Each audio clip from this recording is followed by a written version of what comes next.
Hello, friends. I'm Vitaly Portnikov.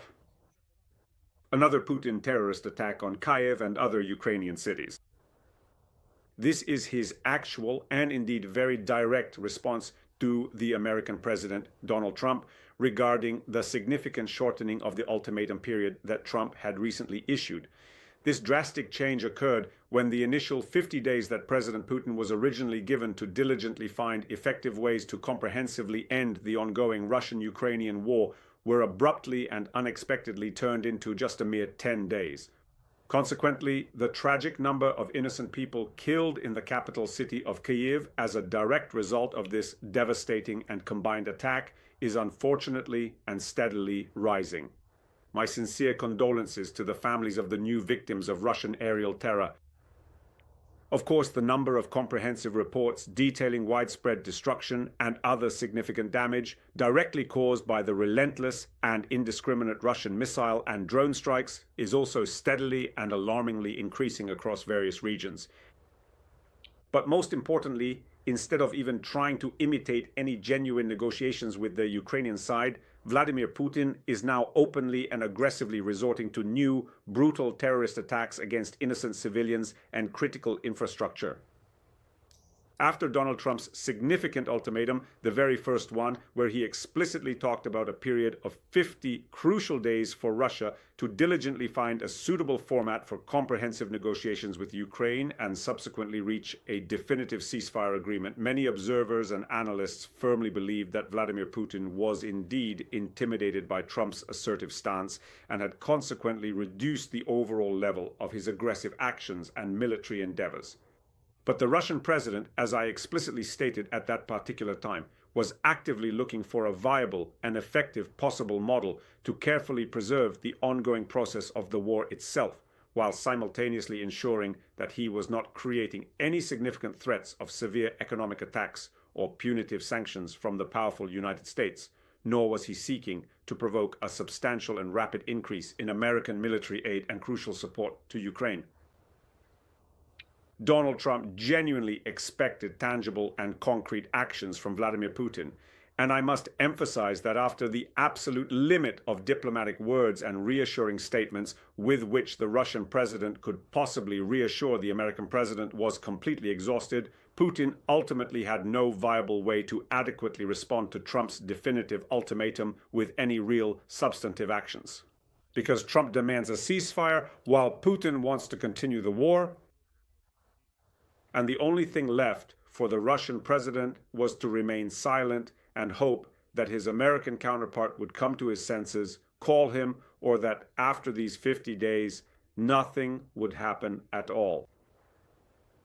When it became abundantly clear that Trump noticed everything perfectly well and fully realized that Putin was absolutely not seeking any viable ways to genuinely end the ongoing war, when the stringent ultimatum was dramatically reduced to a mere 10 days, and when Trump subsequently began imposing severe and impactful sanctions specifically against Russia's crucial energy partners, while Ukraine, despite all challenges, consistently continued to receive substantial and unwavering American aid, Putin, in a calculated move, decisively switched from the initial language of silence and patient waiting to the more aggressive and manipulative language of outright blackmail that perfectly suited his strategic objectives. He returned to massive, devastating strikes on Kyiv and other significant Ukrainian cities, clearly demonstrating that he genuinely doesn't care what Trump says, because for him, for Vladimir Putin, it is absolutely crucial to keep moving steadfastly in the precise direction he meticulously chose for himself back in February of 2022, when he tragically started the full-scale, brutal war against Ukraine. A direction that was firmly set after the complete and utter failure of Putin's initial ill-conceived blitzkrieg, subsequently turning into a protracted, grueling, and years-long war of attrition. And the Russian leader continues to believe that the West will have to accept the outcome of this war on his, Putin's, terms, even if the Russian president has to wait out the term of yet another president of the United States. How many of them have there already been during Putin's time in the Kremlin? He has obviously already started to forget the first ones. This, of course, is the essence of the relationship between a dictatorship, which does not require public approval, and a democracy where politicians are constantly competing for the support of the people. And this is also a significant factor that Vladimir Putin genuinely wants to exploit in his ongoing war against our sovereign country. Not to mention that in very recent days, Beijing has made it abundantly clear that they will unequivocally support Russia no matter what ultimatums Donald Trump may choose to issue.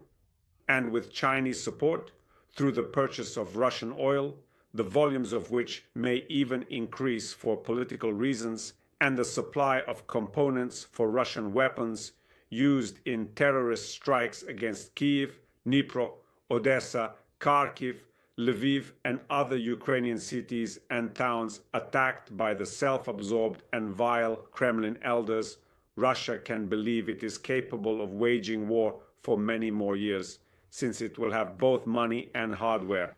So this cold-blooded killing of peaceful Kyiv residents, this cold-blooded destruction of Ukrainian cities, this is in fact the real response of the President of the Russian Federation and the head of the People's Republic of China, by the way, to the President of the United States of America, whom they despise, and whose country, especially during Donald Trump's presidency, they will try to strip of any serious influence both in Europe and in Asia. In Europe in particular, by systematically destroying Ukraine and thereby creating dire conditions that will inevitably force European voters themselves to actively seek a viable way out, electing those specific politicians who will patiently be waiting for their new leaders to reach a comprehensive understanding with Moscow.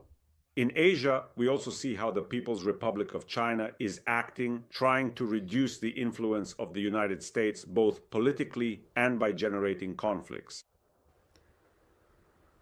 But of course, one might ask, what then should be the response of the civilized world? The answer is clear: support for Ukraine in this years-long, exhausting war. After today's attack, there is no longer any need to explain how much Ukraine needs to increase its air defense arsenal.